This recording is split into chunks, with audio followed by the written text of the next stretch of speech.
Vamos a orar, vamos a hablar en esta tarde sobre el perdón. Alejandro siempre que viene nos abre un tema, nos suelta una bomba, se va y aquí nos deja tambaleados 2 semanas, ¿verdad? Hace tiempo con el rechazo, la última vez habló del perdón y siempre que pues él establece, ¿no? Como pastor, como apóstol, él establece y pues siempre que vienes queremos seguir algún domingo más hablando sobre lo que él ha dicho. ¿Cuántos se acuerdan de la predicación del perdón de hace 2 domingos? ¿Cuántos han meditado en ella después de ese día? Unos cuantos, ¿verdad? Sí, nos dejó un poco así tambaleados. Pero con la ayuda de Dios vamos a ampliar un poquito más y a reiterar alguna cosa también que Él dijo, porque creemos que es un fundamento para nosotros como iglesia, como hijos de Dios, entender en toda su plenitud el perdón. Es verdad y vemos que mucha gente que no es cristiana practica el perdón, es cierto. Los propios psicólogos, ¿verdad?, recomiendan el perdonar porque es terapéutico, libera de ciertas ataduras internas, nos libera de la amargura, del resentimiento. Pero vamos a aprender en esta tarde los niveles que hay de perdón. Así he titulado esta predicación, niveles de perdón. Pero antes vamos a orar y vamos a disponer nuestro corazón para que la palabra penetre hasta lo más profundo. ¿Ok? Así que ayúdame a orar y disponte ahí al Señor. Jesús, gracias. Eres bueno, te amamos y estamos aquí para adorarte, Señor. Estamos aquí porque te amamos y venimos a recibir todo lo que tú tengas en esta tarde para nosotros. No queremos ni resistir a lo que tú nos digas, ni quedar a medias en lo que tú nos quieras hablar. Te damos el derecho de llegar hasta lo más profundo, Señor, de nuestro corazón. Te pedimos que traigas un despertar en toda la iglesia con este tema y que seamos una iglesia que camina continuamente en el perdón. Yo te pido tu ayuda, Espíritu Santo, para comunicar lo que hay en tu corazón, en el nombre de Jesús. Amén. Pues como digo, nos veíamos en la necesidad de continuar hablando un poquito más. ¿Por qué? Porque hay asuntos en el reino de Dios, como uno de ellos es el perdón, que no solo cada año debemos recordarlos. Mira, si es la primera vez que vas a escuchar un mensaje sobre el perdón, genial, abrázalo. Hay mucho valor en este mensaje para el resto de tu vida. Pero si somos de los que ya hemos escuchado este mensaje alguna vez, nos hace bien recordar.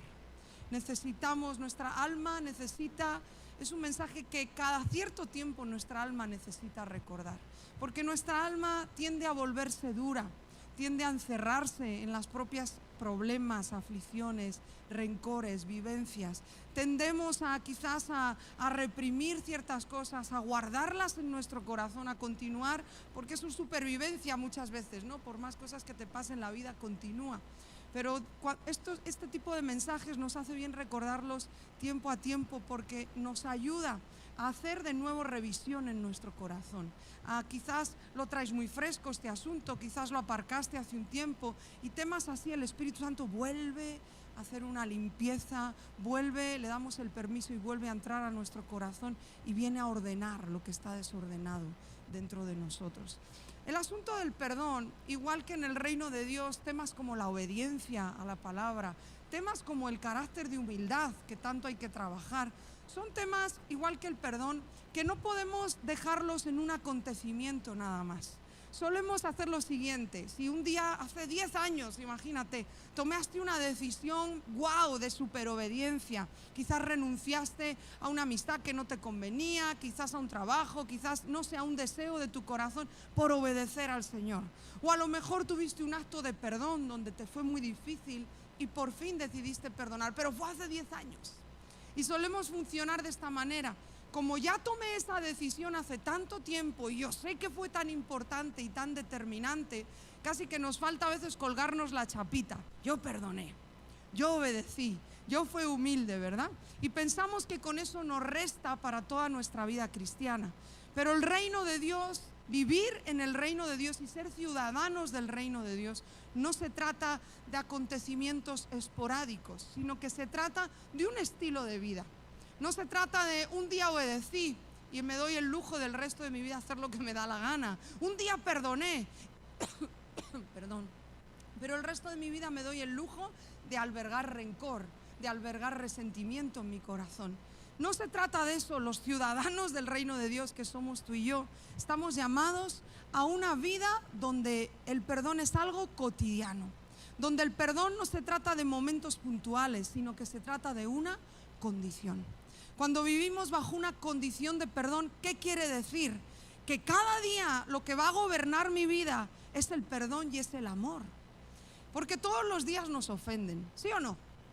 Pues si no es tu jefe, que a lo mejor es un jefe que va a la suya y de repente pues te dice 2 o 3 cosas que te dejan hecho polvo. Si no es tu jefe, es tu hermano, en casa es tu hermana, es tu papá, sí, o tu marido también. Eso es, yo creo que tu marido es un grado mayor. El marido tiene el plus en esto.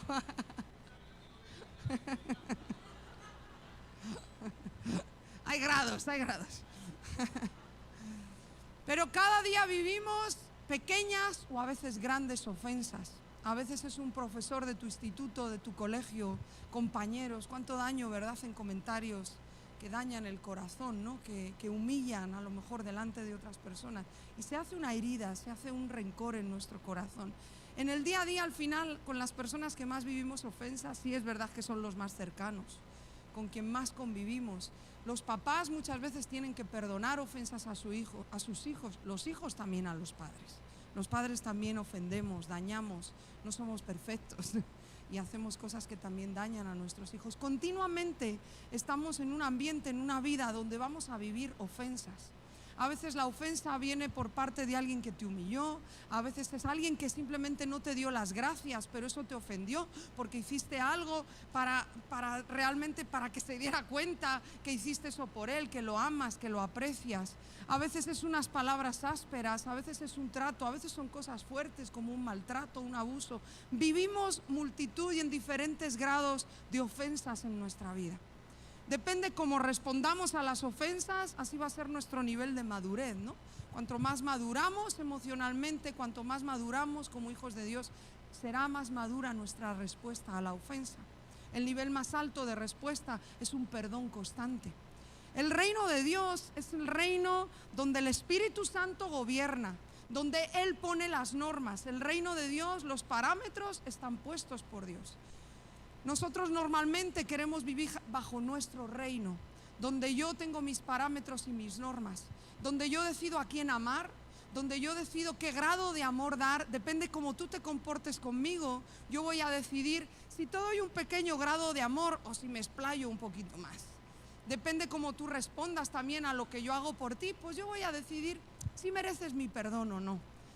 Y al final, cuando vivimos en nuestro reino, nosotros ponemos los límites, los parámetros, nosotros decimos cómo, nosotros decimos cuándo y nosotros seleccionamos a quién. Pero cuando tú y yo entendemos que nosotros somos ciudadanos del reino de Dios, donde Él es el que gobierna y que el reino de Dios está lleno del ambiente y lo que gobierna en su reino es el perdón, es el amor y es la gracia. Por eso hemos sido alcanzados tú y yo. No hemos sido hechos hijos de Dios por nuestros méritos, sino ¿quién cataloga para eso? Nadie.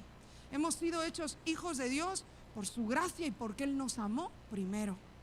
Hemos sido perdonados de todas nuestras deudas, nuestras faltas, porque su gracia nos extiende perdón. Un perdón que no merecemos, pero Él nos perdona. Y aunque Dios sabe y es conocedor de que aunque hoy le pidas perdón, mañana seguramente vuelvas a fallar, pasado mañana, la semana que viene, aún así Él no condiciona su perdón a eso, Él nos da perdón. La manera de Dios de perdonar es un perdón total a nuestras vidas. Y eso es lo que prima y gobierna en el reino de Dios. Es un reino de gracia, es un reino de justicia, pero la justicia que Dios tiene, no la nuestra. Y es un reino donde el perdón gobierna. Por eso digo que no podemos conformarnos como hijos de Dios, como iglesia, como pueblo. No podemos conformarnos a un acto de perdón. Algunos están ahí parados en un acto de perdón que hicieron hace 20 años. Yo perdoné a mi abuela de todo lo que me hizo. Bueno, fue hace 20 años. O sea, estuvo bien, menos mal que la perdonaste, pero te han pasado muchas más cosas estos años. Y vivimos en el reino de Dios donde el perdón gobierna. Por eso el Hijo de Dios tiene que albergar una condición de perdón, un estilo de vida donde gobierne el perdón. Igual con la humildad. No es uno más porque hace unos años también fue humilde en un hecho o en un acontecimiento. Debe ser una condición de vida. Igual con la obediencia y con tantas otras cosas del reino de Dios. Quiero recordarte, hay una parte del Padre Nuestro, todos conocemos el Padre Nuestro, pero me gusta Mateo, cómo lo cita, es diferente a los otros evangelios. En Lucas capítulo 11, ahora regresamos a Mateo, Lucas 11 nos narra el antes del Padre Nuestro y viene de un momento apoteósico. Resulta que está Jesús, lo puedes ahí leer en Lucas 11, está Jesús orando, dice, con el Padre, y está hablando con el Padre. Y imagínate esta escena, los discípulos estaban mirando a Jesús. Son de esos momentos que sí me hubiera gustado ver. El Hijo en comunión con el Padre. El Hijo hecho hombre aquí en la tierra, en un momento donde estaba hablando con su Padre en estrecha comunión, Padre e Hijo. O sea, los discípulos están viendo eso y quedan asombrados como yo hubiera quedado asombrada si me hubiera tocado ver ese momentazo. Son los momentazos de la Biblia que queremos ver cuando vayamos al cielo, ¿verdad? Hay unos cuantos ahí que tenemos apuntados. Este es uno de ellos. ¿Qué tipo de comunión verían los discípulos de Jesús con el Padre? Para que dice Lucas 11 que según termina de orar Jesús, se le acercan corriendo sus discípulos y le dicen: enséñanos a orar. Dicho de otra manera, le dijeron: eso que acabas de hacer con el Padre, yo lo quiero también. O sea, eso que acabo de presenciar, esa comunión tan íntima que acabo de ver entre tú, el Hijo y el Padre, yo lo quiero. Dime cómo se hace. Enséñanos a orar. Ese famoso, ¿verdad?, de los discípulos. Dinos cómo se ora, enséñanos. Y a continuación Jesús cita al Padre Nuestro, lo que es un patrón de oración para nosotros. Quiero extraer esta frase del Padre Nuestro. Y me gusta Mateo porque Mateo usa la palabra deudas. En los otros evangelios vemos pecado, pero me gusta, creo que se entiende mejor aquí con la palabra deudas. Y dice así: perdónanos nuestras deudas como también nosotros perdonamos a nuestros deudores. La palabra deuda en griego literalmente significa lo que se debe. Ahora, parafraseemos esta frase que nos enseña Jesús. ¿Qué está diciendo aquí Jesús? Dice: perdónanos nuestras deudas.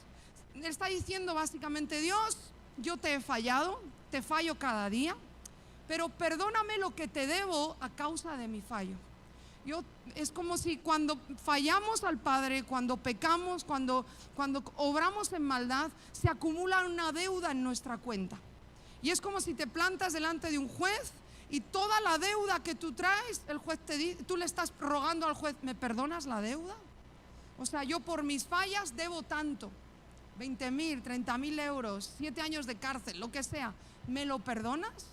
Eso es lo que dice Jesús, que oremos al Padre. Perdónanos nuestras deudas. Y lo hacemos con derecho de hijos porque Él, a través de su gracia y su perdón, nos extiende ser libres de esas deudas. Hay gracia para ser perdonados y por eso con derecho oramos esta oración. La segunda parte es la que nos incomoda un poco, porque le decimos: Señor, perdóname mis deudas. Pero nosotros, si hubiéramos escrito este Padre Nuestro, la segunda parte hubiéramos puesto: a los demás perdónales las deudas, más bien yo les tengo que perdonar las deudas. Bueno, si hacen méritos para que se las perdone. Si tú y yo lo hubiéramos escrito, hubiéramos puesto eso, ¿verdad?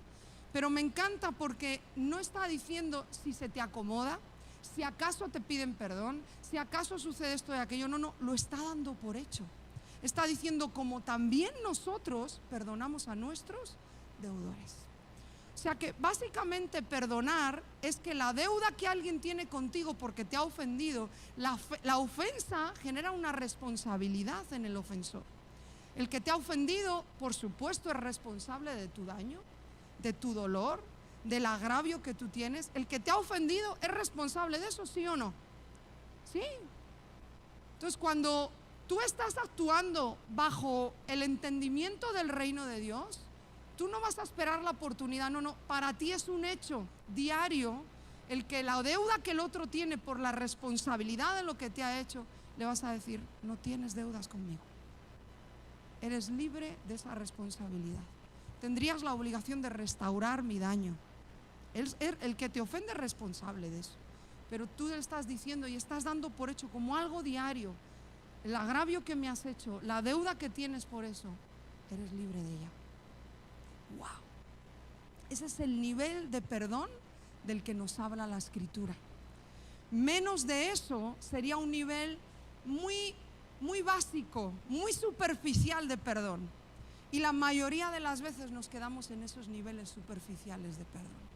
Por eso quiero hablarte de lo que es los niveles de perdón. Pero antes te quiero enseñar otra cosa. En sí, la esencia del Padre Nuestro, aunque cada frase es para pararse, hay libros de cada frase, ¿verdad? Pero en sí la esencia del Padre Nuestro, ¿cuál es? La comunión con Dios. El Padre Nuestro es una llave que aquí Jesús nos deja para entrar en comunión con el Padre. O sea, dicho de otra manera, cuando no practicamos el hacer libre de deudas a los demás, perdemos nuestra comunión con Dios. Y aquí es donde uno dice, ¿cómo? Yo sigo orando. O sea, sí, yo tengo asuntos que solucionar, tengo cosas que perdonar, pero yo oro 3 horas al día. Y leo, y Dios me habla cuando leo. Ayuno, tengo una comunión con el Espíritu Santo, tengo una comunión con Dios. Hasta predico, hasta enseño, hasta doy consejos y la gente llora. Se toca el corazón cuando doy un consejo. No porque yo sentí el fuego de Dios cuando hablé. Son puros engaños. Son nuestras emociones que nos engañan. Porque la Biblia deja bien claro, cuando no hay perdón a otros, automáticamente se corta la comunión con el Padre. No puede haber comunión con Dios si en nuestra vida no hay perdón. Porque el que reina en el reino es el Espíritu Santo. Y el Espíritu Santo no va a negociar con los asuntos que tú traes en esa justificación que tienes por no perdonar de una manera total. No va a negociar. En el reino hay asuntos que no son negociables. Y el Espíritu Santo, este es un tema donde, hijo, te amo. Hijo, te espero a que tú decidas, pero yo no estoy en este asunto. Te amo con todo mi corazón, aquí estoy para cuando decidas perdonar, pero no va a haber comunión entre tú y yo. No es negociable. La falta de perdón. ¿Y sabes por qué muchas veces nos creemos que seguimos estando en comunión? Porque la falta de perdón que trae amargura, trae un velo sobre nosotros. La amargura es una mentira en nuestro corazón. Si te paras a pensar, y esto te lo puede decir un psicólogo también, por eso los psicólogos animan a perdonar, para poder ser libres de esa amargura que contamina toda nuestra vida. Alguien amargado, a veces se dan cuenta todos menos el mismo amargado, ¿verdad? El amargado es el que guarda tanto resentimiento, tantas cosas en su corazón, que ya todo lo que ve de los demás, de él mismo, de las circunstancias, están contaminados por esa amargura. La amargura tiene esa peculiaridad, contamina todo, es un velo. Por eso tú, creyendo que estás en comunión con Dios, en realidad no lo estás, porque al final tu mente o tu pensamiento te hace creer esa mentira. Y te lo demuestro con 2 versículos. El primero, primera de Juan 1:6, en la NTV, dice así: por lo tanto, mentimos si afirmamos que tenemos comunión con Dios, pero seguimos viviendo en oscuridad espiritual. El que no perdona vive en una oscuridad espiritual, pero se miente a sí mismo diciendo yo tengo comunión con Dios. Y dice, para terminar, no estamos practicando la verdad. Y vamos al Salmo 73, porque ahí te voy a mostrar cómo la amargura es esa mentira y ese velo. ¿Cuántos de aquí saben quién es Asaf? ¿Alguien conoce quién es Asaf? A todos nos suena, ¿verdad? Pero como que no lo ubicamos, pero a todos nos suena este nombre. Asaf es uno de los músicos principales del rey David. Sabéis que el rey David puso músicos para que hubiera una adoración a Dios continua, y de los principales, o sea, de los más expertos o los que un poco lideraban toda la alabanza y toda la música, era este hombre, Asaf. Asaf, dice la Biblia, que era un hombre entendido en la presencia de Dios. Era un hombre que, al ser de los músicos más importantes, ministraba delante del arca, estaba cercano a la presencia de Dios. Dice la Biblia, ese capítulo que tanto estudiamos los músicos en la alabanza, Primera de Crónicas 25, siempre eso es de ley que nos lo aprendamos. Dice que Asaf, junto con sus hijos, cuando tocaban instrumentos, profetizaban. Los instrumentos profetizan, no hace falta así, dice el Señor, para profetizar. Los instrumentos establecen la voz de Dios y el plan de Dios aquí en la tierra a través, cuando un músico es entendido, cuando un músico conecta con el cielo, su instrumento profetiza. Ese era Asaf. Sus hijos siguieron ese legado. Asaf, dice Segunda de Crónicas, Asaf ministró en el tiempo de David, incluso un tiempecito en el tiempo de Salomón. Y dice Segunda de Crónicas que él era un vidente, lo nombra como vidente. No el vidente como ahora pensamos, ¿no? De bola de cristal. El vidente era el profeta. Era alguien que tenía sueños proféticos. Era alguien que de una manera u otra tenía visiones y Dios le hablaba de lo porvenir. Era un mensajero a través de su música, a través de sus palabras. ¿Por qué te cuento esto? Para que veamos que Asaf no era un cualquiera. Asaf era un tipo entendido en las cosas de Dios. Era un tipo sensible, apasionado por la presencia de Dios. Era un hombre importante, al punto que 4 o 5 salmos son escritos por él. No muchos, pero ahí dejó algunos salmos que él escribió. Uno de ellos es este salmo. Y no te lo voy a leer entero, pero te lo voy a contar. Vamos a ir solamente al versículo 21 y 22. Pero te voy a contar de qué pasó desde el principio. Para este momento que Asaf escribe este salmo, este canto, él está en crisis. El hombre de Dios estaba en crisis. El profeta, el que tocaba, inspiraba con su música y traía el cielo a la tierra, estaba en crisis. Y realmente estaba agitado en su espíritu, al punto que los primeros versículos de este salmo llegan a decir: casi resbalan mis pies, casi me pierdo. Estoy a punto de perderme, de tal agitación que tenía en su interior. ¿Cuál era la crisis de Asaf? ¿Qué le estaba pasando a Asaf? Asaf estaba en un momento donde estaba teniendo problemas, donde muchos venían a por él, donde seguramente escuchó palabras que pudieron dañarle, y él estaba observando a la gente impía de su alrededor, a los que la vida de Dios les importaba un bledo, a los que la adoración ni flores, o sea, a los que bien lejos de todo lo que él vivía para agradar a Dios. Pero en medio de eso Asaf tiene un conflicto, y lo dice bien claro además en el Salmo: Dios, ¿por qué los impíos prosperan y les va bien? ¿Por qué yo, que estoy viviendo una vida que te agrade, que estoy trabajando para ti, que te sirvo, que te amo, que busco integridad, que busco santidad, me está yendo mal? Y a los impíos, a toda esta panda, les va bien y prosperan. No sé si alguna vez has tenido ese conflicto, en cierto grado o manera. Ese era el conflicto de Asaf. Ahora hay un momento a la mitad del Salmo, no recuerdo el versículo que es, sobre la mitad, y Asaf, hay un cambio, hay una transición en ese Salmo, y dice, hay un momento donde dice: y Asaf se metió en el santuario. O sea, más allá de la entrada física en ese lugar, en el santuario, en la presencia de Dios, yo creo que nos habla también de que hay un momento donde él sacó todas esas rollos internos, amargura, soltó todo lo que traía en su interior, que era un freno, que era un velo, y dice: ok, ahora me voy a meter a buscar a Dios, voy a soltar todo esto, no voy a estar aferrado a lo que han hecho, a lo que está pasando, voy a soltar, voy a perdonar, voy a dejar de estar amargado, voy a estar desconectado por todos estos interrogantes, y voy a volver al santuario. Y cuando dice la Biblia que entra al santuario, su canto cambia completamente, al punto de que empieza a desarrollar el Salmo unas frases que nos hacen ver, y ahora lo vamos a leer: cuán ciego estaba, la amargura me cegó, el dolor en mi corazón, el hacer preguntas que no tiene sentido ni es mío saber la respuesta, son asuntos de Dios. Porque así es cuando uno perdona. Porque cuando no perdonamos intentamos saber todo.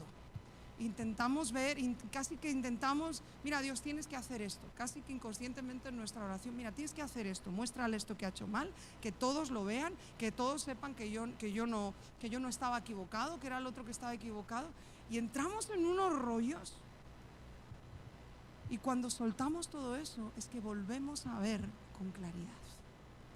Y Asaf se dio cuenta: ahora veo lo que antes no veía. Vamos a leer estos 2 versículos. Dice: se llenó de amargura mi alma, y en mi corazón sentía punzadas. ¿Te ha pasado alguna vez eso? Al nivel de que sea algo físico, la amargura, el resentimiento, el peso del dolor en tu corazón. Dice, tan torpe era yo que no entendía, no veía. Era como una bestia delante de ti. Cuando habla de bestia nos habla de un animal.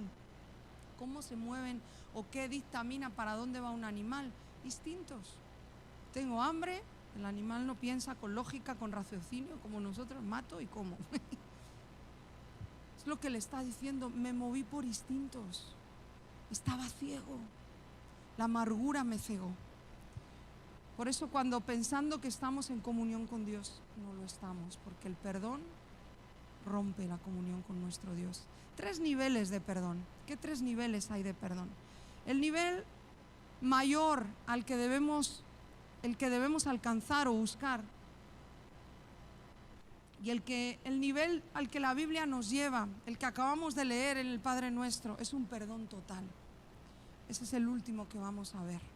Pero tú y yo no debemos conformarnos con uno menos. Los otros 2 pueden ser un punto de partida, pero no está bien quedarnos ahí. El perdón total es el que el Hijo de Dios entendido y que sabe que vive en el reino de Dios. Es el nivel en el que debe de vivir, no actuar en un hecho esporádico, en el que debe de vivir. El primer nivel yo lo he llamado perdón limitado. Básicamente me he inventado yo estos nombres, pero para que entiendas los niveles que hay. Perdón limitado. ¿Qué quiere decir el perdón limitado? Pues en cierta manera es el perdón que hacemos para buscar nuestra satisfacción, que no está mal, pues como digo, a veces hasta un psicólogo te lo recomienda para pues cierta libertad en tu interior, pero nos quedamos ahí. Ese es nuestro límite, simplemente buscamos una satisfacción, pero nunca en este nivel uno va a buscar el bien del ofensor. En este nivel ni se nos pasa por la cabeza que al ofensor le vaya bien. Simplemente es un nivel donde, bueno, necesito soltar esto, necesito estar libre y está bien, como digo, como inicio. Y es un nivel donde llegamos a pensar, ok, le perdono, pero estaría muy bien si pagara por lo que hizo. Es cuando soltamos esas oraciones mega ultra religiosas de Señor, que la justicia divina lo visite. Yo os conté meses atrás como una vez el Espíritu Santo fue muy brusco diciéndome cuando yo estaba orando así, deja de orar así. No es una oración que vaya acorde como funciona el reino de Dios. Si algo tiene que aplicar Dios de justicia, pues es su rollo. ¿Me explico? Al fin y al cabo nosotros operamos así como funciona el reino de Dios, con perdón, con amor y con gracia. Pero cuando oramos de esa manera solo expone lo religioso de nuestro corazón y nuestra falta de ir a un perdón total, que hacemos avanzar más en ese perdón. En este punto aún sigue habiendo amargura. Uno ha perdonado, pero como es con límites y no es un perdón total, aún la amargura tiene gobierno en nuestro corazón. Porque mira, o gobierna la amargura o gobierna el Espíritu Santo, los dos a la vez no pueden. O gobierna el resentimiento en nosotros, la sensación o el deseo de venganza, que aunque tú no ejecutes la venganza porque te llega el entendimiento como para saber que la venganza es de Jehová, pero en tu corazón estás anhelando venganza. Estás anhelando que el ofensor sea expuesto para que todos vean que el equivocado era él y no tú. Esos deseos de venganza, esos deseos de justicia solo evidencian que la amargura sigue gobernando en nosotros. No puede gobernar, no hay espacio para el Espíritu Santo si gobierna la amargura. O gobierna uno o gobierna otro. Y ahí es donde viene el engaño, ¿no? El error. No, si a mí me gobierna el Espíritu Santo, tu abuela. O sea, si no gobierna la amargura, el Espíritu Santo se echa para atrás y dice, bueno, pues para cuando me dejes, ¿no? Para cuando por fin perdones. Número 2, el perdón con condiciones. Alejandro nos lo explicó muy bien con la parábola de, ¿cómo se llama? Cuando estás en la cárcel pero solo para dormir. Eso, en las 3 reuniones se me ha olvidado la misma palabra. Libertad condicional. ¿Sí? ¿Recuerdas la parábola que Alejandro nos contó? Literal, eso es un perdón con condiciones. Ok, sí te perdono, pero demuéstrame que has cambiado. Esa es, duerme por la noche en la cárcel. Eres libre, te perdono, pero quiero ver si has entendido realmente el agravio que me has hecho. Entonces, no voy a ir a más en ese perdón porque estoy esperando la respuesta del otro lado. Todavía estoy contento en cierta manera, duerme en la cárcel. El día sé libre, pero duermes en la cárcel. Al fin y al cabo, la libertad condicional es un alimentador brutal para tener prejuicios. Y en el reino de Dios no hay prejuicios. Aunque nos encante tener prejuicios, porque, oye, cuando has visto un perfil de cierta persona y una vez tras otra ha hecho eso, qué fácil es tener un prejuicio. Es que hasta que llevamos razón, ¿verdad? Y ¿sabes lo que solemos hacer? No solo esa persona que te agravió, sino que todas las personas que tiendan a ese mismo perfil ya están bajo ese prejuicio. Ya has puesto un límite. Los prejuicios y la falta de perdón total, el quedarnos en este perdón con condiciones, es lo que en nuestro interior nos hace hacer pactos internos. Algo tan peligroso, porque los pactos internos hay que tomarse en serio el romperlos y el decidir salir de ahí. ¿Qué quiere decir eso? Es cuando tú en tu interior un día dijiste, nunca más voy a volver a confiar en nadie. Tantas veces quizás te fallaron, te hicieron daño, depositaste tu confianza. Nunca más voy a volver a abrir mi corazón a nadie. Nunca más voy a volver a hacer un favor a nadie, porque a lo mejor hiciste muchos y nadie te lo agradeció. Y se hizo una herida, se hizo un rencor. Y empezamos a tener un patrón interno que nos hace vivir de cierta manera. Y he perdonado, sí, porque quiero ser libre y no quiero estar ahí en ese rollo, pero es con condiciones. Y mi condición en este momento, como he vivido esas cosas, se ha hecho ese patrón de conducta interno y mi condición es, ya no voy a volver a confiar en nadie. Y cuando nos movemos por esos patrones, se llaman prejuicios. Y en el reino de Dios gobierna el perdón, gobierna el amor, gobierna la paz y gobierna la gracia. Entonces, si somos ciudadanos de su reino, esto no es un si se me acomoda. Si somos ciudadanos de su reino, así funciona el reino de Dios. Pero tú y yo queremos imponer nuestro reino, como decía al principio, donde yo digo cómo amo, a quién amo y cuándo lo hago. Pero el reino de Dios no es así. Y pedimos avivamiento. Y trae tu gloria, Señor. Y trae avivamiento. Y cantamos y lo oramos, lo declaramos, lo profetizamos. Pero lo que sucede es que el avivamiento, la visitación, el cielo abierto, la gloria de Dios viene cuando empezamos a caminar con los parámetros del reino de Dios. Y en el reino de Dios hay perdón, hay amor y hay gracia. Tú puedes orar y desgañitarte, dame tu gloria, trae tu gloria, pero que si vives fuera de este patrón del reino de Dios, pues sigue orando. Nada va a pasar. El último nivel de perdón, perdón total. Este es el nivel que Dios ha tenido con nosotros. Cuando Dios te perdona y cuando Dios me perdona, como decía al principio, aún Él sabiendo que vamos a fallar, eso no le limita para perdonarnos. Dios no dice, bueno, ok, te perdono estas cosas, estas demuéstrame que estás arrepentido. ¿Dios hace eso contigo? Estas no te las voy a perdonar hasta que tú empieces a caminar, como cuando nosotros pedimos a alguien, no, demuéstrame que has cambiado. Dios no tiene un perdón limitado, Dios no tiene un perdón condicionado, Dios tiene un perdón total para ti y para mí.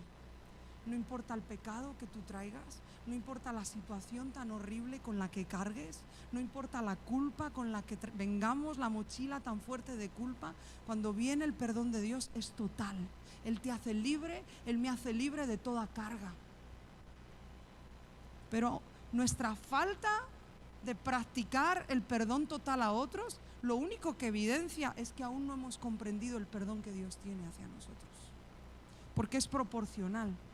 Proporcionalmente, cuanto tú más perdones, más entendemos la gracia y más entendemos el perdón de Dios hacia nosotros. Y a su vez el entender eso te lleva a un nivel mayor de perdón. No sé si me explico el círculo, ¿no? Es proporcional. ¿Quieres más gloria? Entiende más profundo un perdón total. Mayor unción, mayor gloria, mayor verdades del reino, mayor vivencias del reino vamos a tener en proporción a cuánto perdonemos. Sí, pero le echamos unos rollos místicos a estas historias, ¿verdad? Y es tan sencillo entre comillas, ¿no? Porque yo sé que perdonar no es fácil, pero el mecanismo es sencillo. La decisión no es fácil, pero el mecanismo sí lo es. Le echamos un montón de rollos y declaraciones y misticismos. Es bien sencillo. Así funciona el reino de Dios. Luego es difícil, ¿no?, decidir en nuestro corazón. El perdón total tiene que ver con dar gracia. No solamente te perdono y te hago libre de la deuda que tú tienes conmigo por el daño que me has hecho, sino que ahora voy a darte gracia. Dar gracia es dar lo que no mereces. Todo lo que Dios nos ha dado es por gracia. ¿Merecemos algo? ¿Hemos hecho méritos para que Él nos ame, nos perdone, para que Él nos dé tantas bendiciones cada día? No, es por gracia. El nivel mayor de perdón es cuando no solo sueltas el agravio, perdonas el agravio, sino que ahora eres capaz de dar al que te ofendió algo que no merece. Te hago una pregunta. ¿El que te ofendió merece un acto de bondad tuyo? Sé sincero. ¿Sí o no? No. O sea, el que me ofendió merece la muerte. No me pasó, ¿no? El que me ofendió merece que le vaya mal. Pero dar gracia tiene que ver, ok, ahora he entendido lo que me ha sido dado, no solo te voy a perdonar, sino que voy a darte algo que no mereces. Te voy a amar y te voy a tratar bien. Hay momentos donde tenemos oportunidades de dar gracias. ¿Sabes cuándo? Cuando hasta, yo no sé si los prepara el diablo o los prepara el Señor, pero hay momentos donde tenemos oportunidad de, con una palabra o con un gesto, a veces solo contestar con un estar afirmando algo que alguien dice, tenemos la capacidad de hundir verbalmente a nuestro agresor o de exaltarlo. Son oportunidades que te da el Espíritu Santo para dar gracia. ¿Porque merece ese tipo o esa tipa que hables bien de él? No, porque quiero poner verde y que todos se enteren lo que ha hecho. ¿Sí o no? Lo que tienes ganas. Y que todos sepan que ese hombre no es de fiar, que esa mujer no es de fiar. Pero te prepara escenarios el Espíritu Santo para que apliques gracia. Y cuando le puedes dejar mal, lo vas a dejar bien. Y no dejar bien en esa falsa humildad que por dentro estás sintiéndote aquí el rey de aquí del reino de Dios, que te estás sintiendo aquí el machote. No, hablo de una humildad de verdad, donde reconoces qué difícil es hacer esto, pero estoy extendiendo gracia.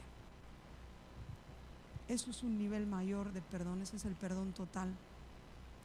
A veces las cosas más pequeñas nos hacen guardar rencor y amargura, las acumulamos, y eso solo nos muestra que no hemos entendido la gracia. ¿Cómo saber que no he llegado a un perdón total? Porque tengo resentimiento, tengo odio y vivo en autocompasión. Me encanta que otros digan, ay, qué difícil lo que has pasado. Me encanta autocompadecerme.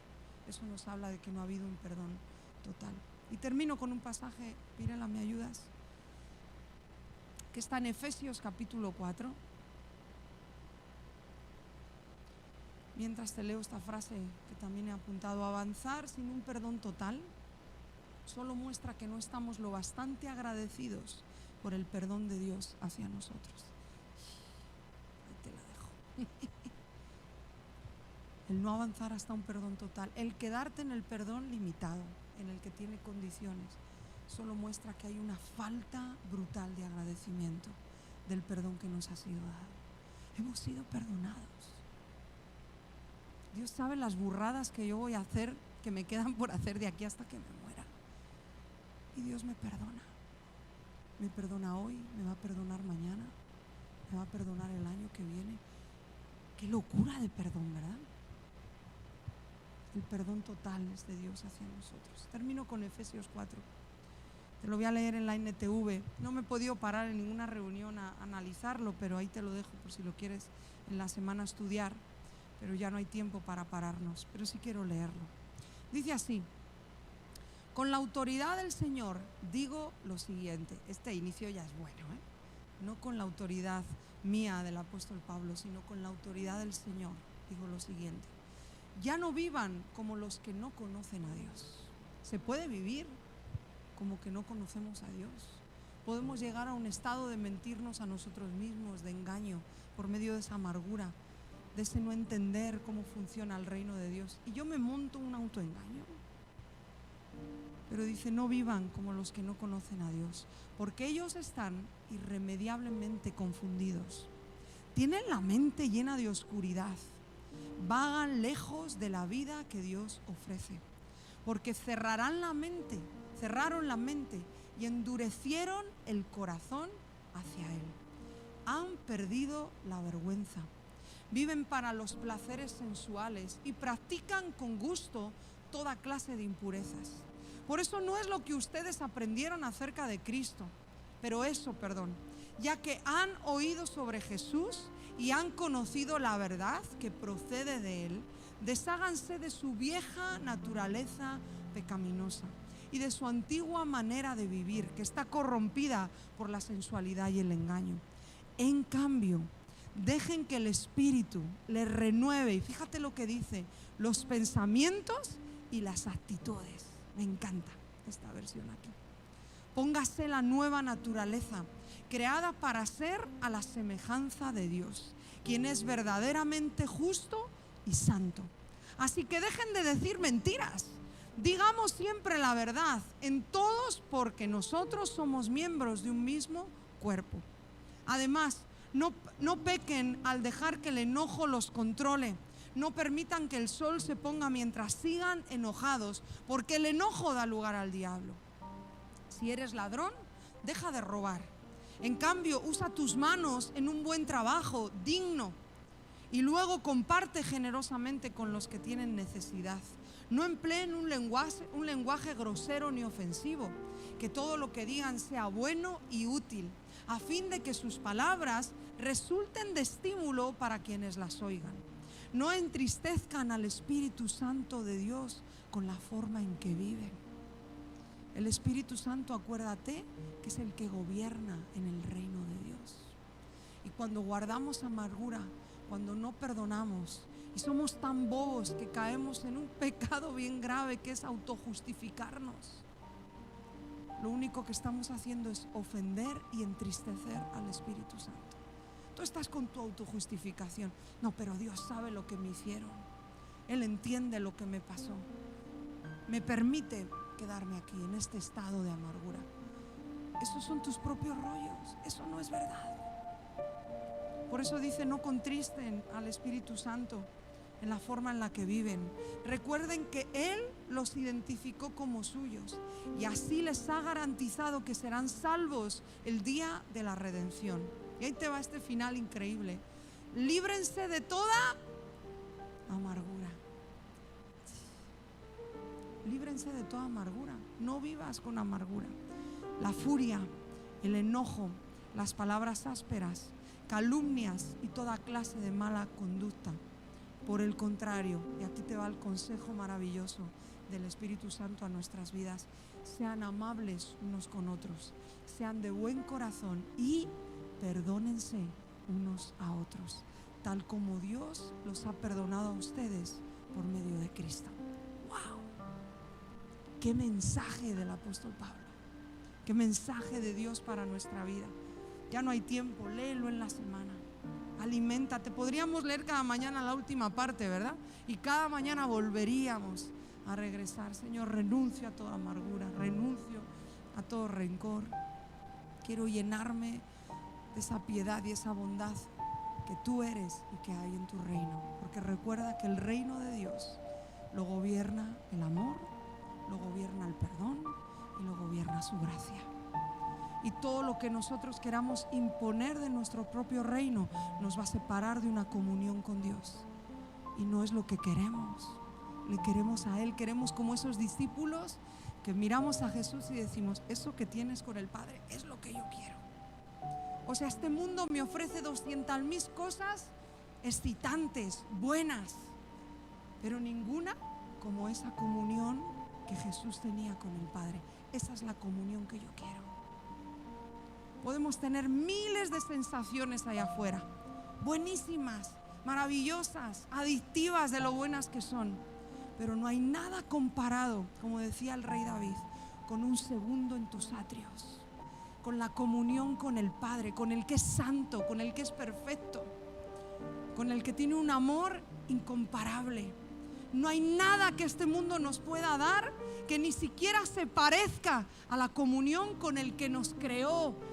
Es que Él nos hizo, es que Él nos formó, es que Él nos creó. Regresar a la comunión del Padre es regresar al estado para el cual Él nos creó, estar en comunión contigo. Y todo lo que se salga de cómo funciona su reino nos separa. Entonces tú lo pones en una balanza y dices, ok, te haces una montaña enorme de arena, diciendo, bueno, esto es lo que me hicieron, esto es lo que he vivido, esto es lo que me pasó, esto es lo que me siguen haciendo, esto es lo que me siguen diciendo. Pero viene el momento donde Dios te revela su amor, su gracia, y la sensación interna en tu espíritu de esa comunión con tu Creador es como si le echaras un jarro de agua fría. ¿Sabes lo que hace esa arena? Ya no cuenta. Todo se vuelve chiquitito. Es realmente lo que busca nuestra alma, que tanto buscamos allá afuera, en tener bienes materiales, en tener amistades, en tener esto o lo otro. El verdadero sentido que busca nuestra alma está en el Padre, en el que nos creó. Y cuando encontramos eso, ya no importa todo lo que está a nuestro alrededor. Esto pesa más.